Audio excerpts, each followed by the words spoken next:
बड़े नजर आते, तीसरे भाई ने पहना हुआ है, पगड़ी तीनों ने पहनी, केश तीनों ने रखा है। गुरुद्वारे आप जाते हैं भाई कि नहीं जाते? हाँ है ना? बिल्कुल जाते हैं, जाएंगे क्यों नहीं? जाते हैं, कोई रोक टोक तो नहीं हरियाणा में? अगर हरियाणा में नहीं, हिंदुस्तान में भी नहीं। 550वां प्रकाशोत्सव गुरु नानक देव जी का मोदी सरकार ने मनाया धूमधाम से। 400वां प्रकाशोत्सव गुरु तेग बहादुर जी का मोदी जी ने मनाया धूमधाम से, हमारी सरकार ने। साहिबजादों की शहादत पे वीर बाल दिवस पूरे देश ने मनाया, हमारी सरकार ने। करतारपुर लांगा, करतारपुर कॉरिडोर हमारी सरकार ने बनाया। ये नेहरू जी की भूल थी बहुत बड़ी कि वहां पे पाकिस्तान में छोड़ दिया था। हेमकुंड साहब तक रोपवे हमने पहुंचाया। मैं अनेकों काम ऐसे गिना सकता हूं जो सिख समाज के लिए हमने किए। गुरुद्वारों में स्वयं मोदी जी ने जाके सेवा भी की, कीर्तन भी किया। ये वही राहुल गांधी है जो झूठ का प्रोपेगेंडा चलाते हैं दुनिया भर में जाकर। और मैं भरी प्रेस कॉन्फ्रेंस में कहता हूं, राहुल गांधी जी का एक एक शब्द नफरत का भरा हुआ है। और राहुल गांधी जी के नफरत के बाजार में सबसे बड़े दुकानदार श्रीमान खड़गे जी हैं, जिन्होंने अभी जम्मू कश्मीर में प्रधानमंत्री मोदी जी पर अपशब्द भी बोले, इस तरह की बात की। उनकी लंबी आयु हम उसकी कामना करते हैं, लेकिन इतनी नफरत किसी व्यक्ति के अंदर, यानी कि राहुल गांधी जी के आसपास कोई आ जाए उसमें इतनी नफरत भर जाती है। श्रीमान खड़गे जी की हालत करती। तो आप सोचिए यहां पे क्या होगा हरियाणा में। ये जो आप कहते दो हाथ मिले, दो हाथ नहीं मिले, ये दिल कभी नहीं मिल सकते दोनों के भाई। जिन्होंने मिलकर, जिन कांग्रेसियों ने हरियाणा में मिलकर रसमलाई खाई, वो नहीं करेंगे हरियाणा की भलाई। जिन्होंने कांग्रेस की जमीनें हड़पी और अपनी की कमाई, वो कांग्रेसी नहीं करेंगे हरियाणा की भलाई। जिन्होंने दलितों का उत्पीड़न करके प्रयोगशाला हरियाणा में बनाई, वो कांग्रेसी नहीं करेंगे हरियाणा की भलाई। जिन कांग्रेसियों ने पर्ची और खर्ची पर बेची नौकरियां और भरी जेबें, वो नहीं करेंगे कभी हरियाणा की भलाई। अनुराग जी खड़गे जी का कहना है कि आप मेरे लिए समझ नहीं है कि संसद में किसी की जाति नहीं पूछते, जैसे आपने पीछे राहुल गांधी। कब कहा उन्होंने? आपने राहुल गांधी की जाति पूछी थी संसद में, उसके बाद उनका बयान आएगा। मुझे तो नहीं याद उनका बयान कब आया, लेकिन मैंने इतना जरूर संसद में कहा था कि जिसको जात का पता नहीं तो जाति गणना की बात करें, और उस पर मैं आज भी टिका हूं। सरकार आप मानने की रैली में राहुल गांधी कह रहे थे कि प्रधानमंत्री मोदी जो है गरीबों की जेब से पैसा निकालते हैं और अडानी अंबानी को देते हैं, जबकि कांग्रेस की सरकार अगर हरियाणा में आएगी तो वो किसानों को देंगे। मैं श्रीमान राहुल गांधी जी को बताना चाहता हूं कि देश की जनता समझदार है। इन्होंने नोटबंदी का भी बहुत बड़ा नोटंकी की थी, कहा कि नोटबंदी से हो गया वो गया।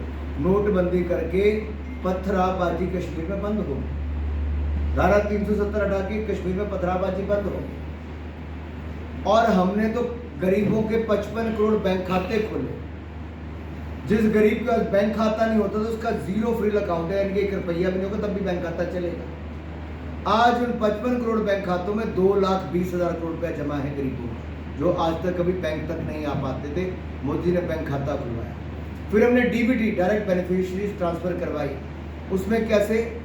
इनके समय बिचौलिए पैसे खाते थे।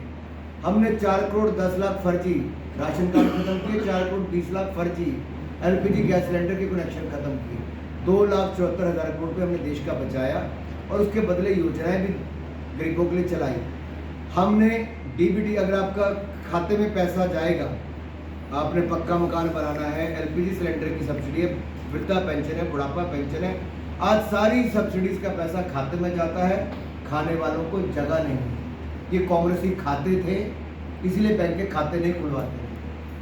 हमने खाने वालों का सिस्टम बंद कर दिया, खाते में पैसा डालना शुरू कर दिया। राहुल गांधी कह रहे हैं हरियाणा और बसपा का गठबंधन है, और पिछले 2-3 दिन से एक पोस्ट वायरल हो रही है, शैलजा जी की फोटो के साथ एक पोस्ट चल रही है कि मैंने चश्मा पहन लिया और अपनी हाथी की चाल चलो, वो लोगों से कह रहे हैं। आप कैसे देखते हैं इसको? मैंने एक तो सुना नहीं, इस पर मेरा टिप्पणी करना बनता है, लेकिन मैं इतना जरूर कहूँगा, शैलजा जी को जितना अपमानित एक दलित की बेटी को कांग्रेस ने किया, बोलने का अवसर नहीं देते, मंच पे स्थान नहीं मिलता, टिकटें उनको पूछा नहीं गया, ये हालत उनकी कर दी एक बड़ी नेता की कि वो अपनी पार्टी में भी जैसे होता है कि अपने घर में होकर भी देख रहे हैं। अनुराग जी 5 अक्टूबर को हरियाणा में वोटिंग है, उससे पहले अलग अलग मामलों में सजा काटे राम रहीम को और 20 दिन के पैरोल मिल गया। क्या लगता है हरियाणा चुनाव पर पड़ेगा? तो कोर्ट का मामला है। जब भी चुनाव होता है उनको प्रोल मिल जाती है, जब भी कोई चुनाव होता है। कांग्रेस ने इलेक्शन कमीशन को लेटर लिखा है। कांग्रेस लेटर लिखने के लिए स्वतंत्र है, लेटर लिख सकती है। अनुराग और जिनको अधिकार है पैरोल देने को, उन्होंने अधिकार दिया हो।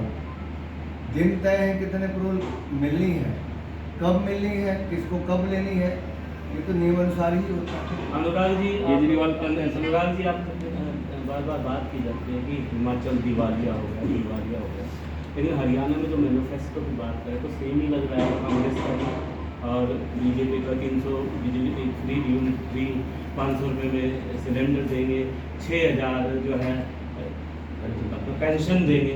मैनिफेस्टो बराबर ही लग रहा है। क्या आने वाले टाइम में हरियाणा दिवालिया हो जाएगा? तो दो बातें हिमाचल में, क्योंकि कांग्रेस की सरकार ने आय के कोई स्रोत खड़ा नहीं। दूसरा, 1.5 साल से सरकार है या नहीं एक बराबर हिमाचल की है। आपको अगर सोशल वेलफेयर करना भी, सामाजिक सुरक्षा से जुड़ी हुई योजनाओं को लाना भी, आपके आय के साधन भी बनने चाहिए। जैसे प्रधानमंत्री मोदी जी देश में हैं, मैंने आपको एक उदाहरण दिया कि हमने फर्जी जो राशन कार्ड, LPG सिलेंडर वगैरह उनको खत्म किया, बाकी योजनाएं जो फर्जी थी उनको खत्म किया, तो 2,74,000 करोड़ हमने बचाया और गरीब की भलाई के लिए लगाया। तो इसलिए वो एक तरीका है। दूसरा, भारत की